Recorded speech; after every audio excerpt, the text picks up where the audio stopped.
Azərbaycan futbolunda artıq yeniliklər mi deyim, inkişaf mı deyim? Həqiqətən də biz bu il çox azarkeş Qarabağdan daha çox transfer gözləyir. Lakin tərsinədir. Hal-hazırda Araz Naxçıvan Futbol Klubu bizi Avropada təmsil edən Naxçıvanımız öz heyətini yeni oyuncularla gücləşdirməyə davam edir. Patrik Andrade'ni də öz heyətinə qatdı. Bəli.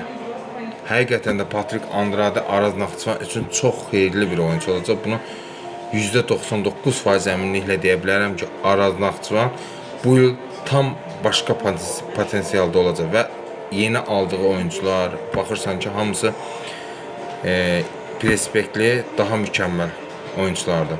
Sabahdan xəbər var, Avropadan. Sabah da artıq yeni oyuncu transfer elədi.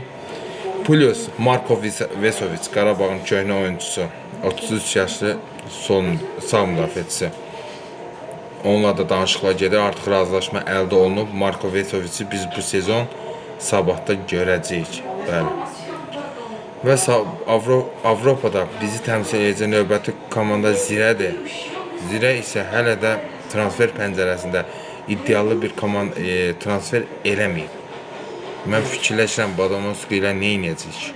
Həqiqətən də çox maraqlıdır mənim üçün. Zirənin də inşallah ki, oyunu ağır oyundur, Haydutla, yəni köklü klubdur.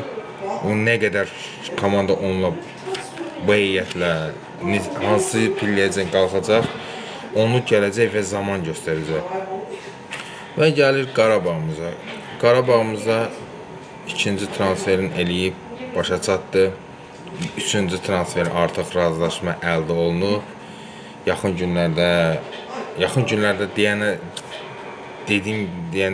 ayın 1-nə kimi çox güman ki, üçüncü transferimiz gələcək.